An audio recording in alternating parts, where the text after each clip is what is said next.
नमस्कार, news capital express में आपका स्वागत है। मैं हूं आपके साथ अंकिता। चलिए बढ़ते मुख्य खबर की ओर। हंगामे के बीच जिला विकास समन्वय और निगरानी समिति की बैठक स्थगित। बैठक में शामिल नहीं हुए नगर निगम आयुक्त और पुलिस कमिश्नर। आयुक्त और कमिश्नर बैठक में शामिल नहीं होने वजह नाराज हुए भोपाल सांसद आलोक शर्मा ने कमिश्नर और आयुक्त के नहीं आने पर भी आपत्ति जताई। निगम आयुक्त हरेंद्र नारायण ने सांसद आलोक शर्मा को नहीं उठाया फोन। निगम आयुक्त हरेंद्र नारायण ने सांसद आलोक शर्मा का नहीं उठाया फोन। ऐसे अधिकारियों पर कड़ा एक्शन लिया जाएगा। सांसद, ये भोपाल की 35 लाख जनता का अपमान है। विधायक भगवान दास सबनानी ने अधिकारियों के नहीं आने पर जताई आपत्ति। भोपाल में बहुत सी बैठकें भी चलती रहेगी। नगर निगम का इतना बड़ा स्ट्रक्चर है, हमारे एडिशनल कमिश्नर, हमारे डिप्टी कमिश्नर, हमारे अन्य दूसरे अधिकारी और आयुक्त महोदय का आचरण कहीं ना कहीं मैं समझता हूँ निंदा की श्रेणी में आता है। और ऐसे अधिकारियों को मैं समझता हूँ कि इनकी निंदा होना चाहिए। मुझे लगता है कि एक निंदा प्रस्ताव इसके अंदर रखना चाहिए। मैं आयुक्त महोदय से भी बात करता हूँ, पहले क्यों नहीं आए, यहाँ आना चाहिए।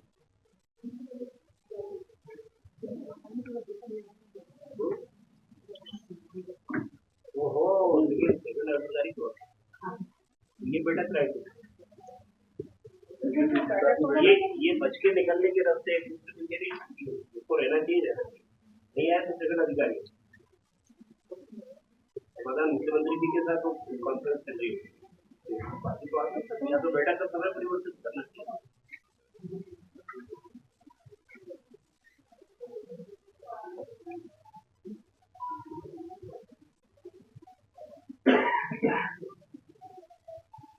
अगर कोई बैठक है तो हमारी बैठक चेंज कर दे, बैठक में रहना चाहिए।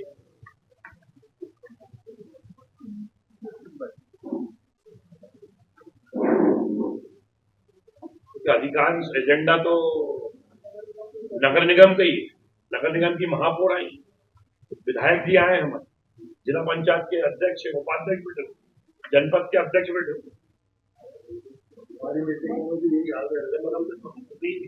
विषय रखना है, विधायक जी के 4 काम है, वो छोड़ के आए बात करने के लिए। और आयुक्त महोदय फोन तक नहीं उठा। इससे ज्यादा घोर आपत्तिजनक क्या हो सकता है। और ये मध्य प्रदेश की राजधानी है, भोपाल है। मैं भोपाल का महापौर भी रहा हूँ, मैं कार्य प्रणाली, कार्य पद्धति जानता हूँ। इस प्रकार के अधिकारियों के द्वारा जो लापरवाही की जाएगी उसको बिल्कुल बर्दाश्त नहीं किया जाएगा। मुझे लगता है महापौर जी आप भी सहमत होंगे इससे, सामान्य विधायक जी भी सहमत होंगे। ऐसे अधिकारियों के विरुद्ध मतलब निंदा प्रस्ताव लाकर इनकी निंदा करना चाहिए। ये भविष्य के अंदर इस प्रकार की पुनरावृत्ति ना हो और इसको बर्दाश्त नहीं करें। ये जनप्रतिनिधियों का अपमान नहीं है, भोपाल की 35 लाख जनता का अपमान है। इसको बिल्कुल बर्दाश्त नहीं किया जाएगा। नगर निगम का एक अधिकारी नहीं है तो किससे बात करेंगे।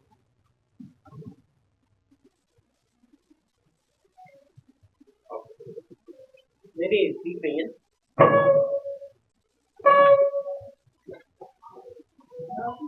दिशा की बैठक एक प्रकार से समग्र पूरे अपने लोकसभा क्षेत्र में, विधानसभा में चलने वाले कार्यों का एक प्रकार से पूरा दर्पण होता है।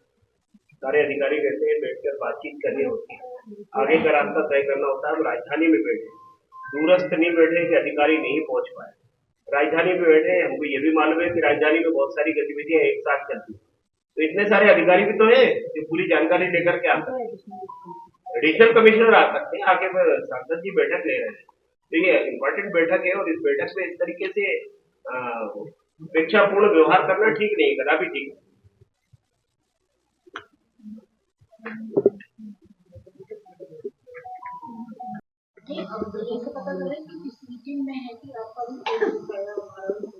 मैं कह रहा हूँ 10 मीटिंग होंगी एक साथ में। हम लोगों के पास भी 50 काम है, छोड़ करके आते हैं ना। जो जरूरी बैठक है जरूरी बैठक है, और नहीं है तो दूसरा अधिकारी आएगा।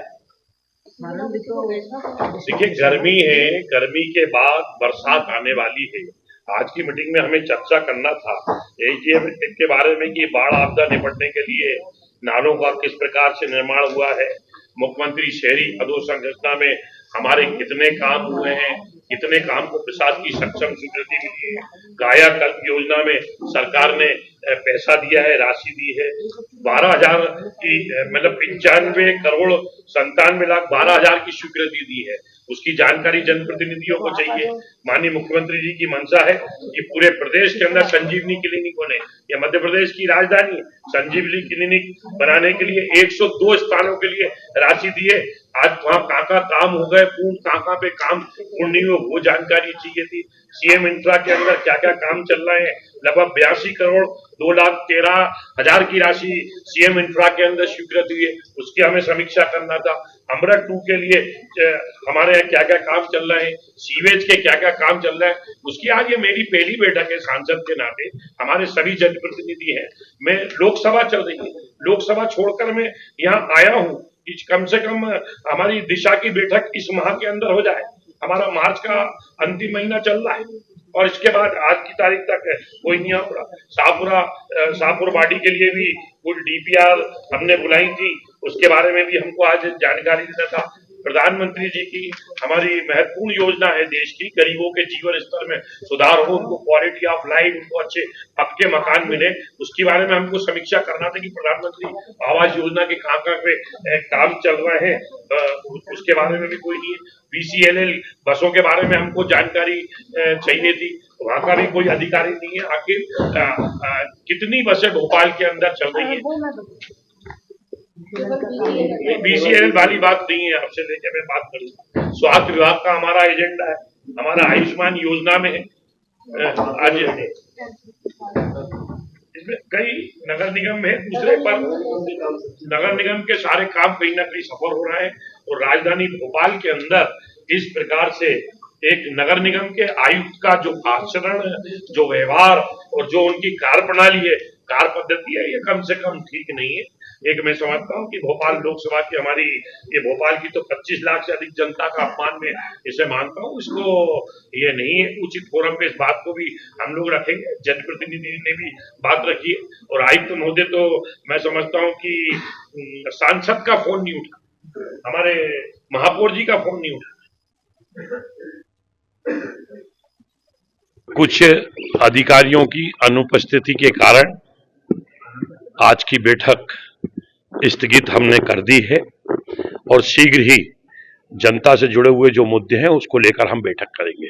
मंडल अभिभाषक संघ के चुनाव को लेकर उम्मीदवारों की अंतिम सूची जारी कर दी गई है, जिसके बाद कुल 36 उम्मीदवार चुनाव मैदान में अपना भाग्य आजमा रहे हैं। शहर की सबसे प्रतिष्ठित संस्था मंडल अभिभाषक संघ के चुनाव 7 अप्रैल को होंगे, जिसको लेकर तैयारियां अंतिम दौर में चल रही हैं। शुक्रवार को मुख्य निर्वाचन अधिकारी अजय गिरिया ने उम्मीदवारों की अंतिम सूची जारी करते हुए उप निर्वाचन और सहायक निर्वाचन अधिकारियों की बैठक लेकर विचार विमर्श किया। इस दौरान उप निर्वाचन अधिकारी अभिभाषक सुभाष यादव और प्रकाश डापी भी मौजूद थे।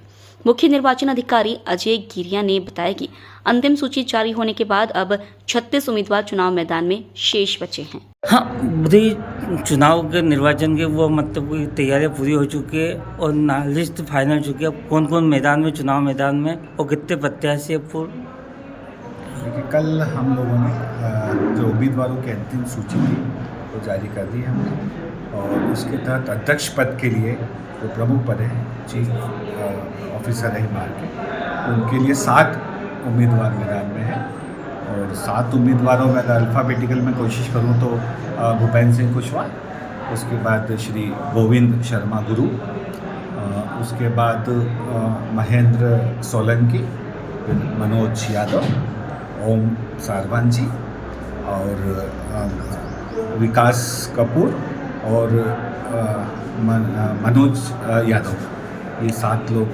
टोटल मैदान में हैं। अध्यक्ष पद है तो सचिव पद के लिए लगभग 4 उम्मीदवार मैदान में हैं और उपाध्यक्ष पद के लिए 3 उम्मीदवार मैदान में हैं। इस प्रकार लिस्ट हम लगा चुकी है, मीडिया को हम भेज चुके हैं। कुल कितने प्रत्याशी मैदान में, कुल उम्मीदवार? लगभग 36-37 प्रत्याशी सब मिला के मैदान में, 36 से 37 कार्यकारिणी, कुल 36 प्रत्याशी इंक्लूडिंग द कार्यकारिणी मैदान में। कितने वो हैं सदस्य हैं और मतदान कब है? अभी तक जो फाइनल मतदाता सूची हमने जारी की है 1621 मतदाता हमारी बार के हैं, लगभग 90 से 92 नए सदस्य, नए युवा पहली बार इसमें चुनाव में वोट डालेंगे और मतदान जो है 7 अप्रैल 2025 को होगा। परिणाम कोशिश है उसी दिन जारी करेंगे। चुनाव बड़ा है, समय उसमें लग सकता है, लेकिन कार्यकारिणी का हो सकता है हमको आगे डेफर करना पड़े अगले दिन के लिए, लेकिन पदाधिकारियों का तो उसी दिन निश्चित रूप से हम लोग पहले जारी कर देंगे। निर्वाचन अधिकारी किस प्रकार से चुनाव पे अपने नजर रखे देखिए, हुए थे? आज हम लोगों की मीटिंग रखी थी, लगभग 35 हमारे मेरे साथी, मेरे जो उप निर्वाचन अधिकारी के रूप में डॉक्टर प्रकाश डाबी, सुभाष यादव जी, और इसके साथ में निर्वाचन सचिव के रूप में विष्णु दीक्षित जी, और तमाम जितने भी साथी लोग हैं जो चुनाव का, इन लोगों को कई बार के चुनाव का अनुभव है। पिछली बार बाहर के चुनाव में भी ये सब लोग एक्टिव रहे थे। तो लगभग 30 से 35 की संख्या में सहायक निर्वाचन, चूँकि निर्वाचन बड़ा है, चुनाव बड़ा है, 35 की संख्या में सहायक निर्वाचन अधिकारीगण हमने नियुक्त किए हैं और हम पूरी टीम सब मिलकर इस निर्वाचन को सफलतापूर्वक करवाने का पूरा प्रयास करेंगे। एक बात की गारंटी हम सब निर्वाचन अधिकारीगण मुख्य रूप से देते हैं पूरी बार को, पूरे शहर को, कि चुनाव निष्पक्ष होंगे और चुनाव जो है पूरे डिग्निफाइड तरीके से होंगे और पूरी पारदर्शी प्रक्रिया से चुनाव में, इस बात की गारंटी देते हैं। आज हम लोगों ने यहाँ पर मीटिंग भी रखी थी, आगे की पूरी तैयारियाँ सब निर्वाचन अधिकारीगण ने की है और किस प्रकार से अलग अलग बूथ बनाने हैं, कितने बूथ बनाने हैं, चुनाव की हेजल फ्री एंट्री, मतलब किसी को समस्या नहीं हो वहाँ पर अंदर वोटर को लाइनें लगे, उसके लिए हमने पूरे प्रयास किए हैं। आपका नाम? अजय गिरिया, मुख्य निर्वाचन अधिकारी, और मेरे साथ में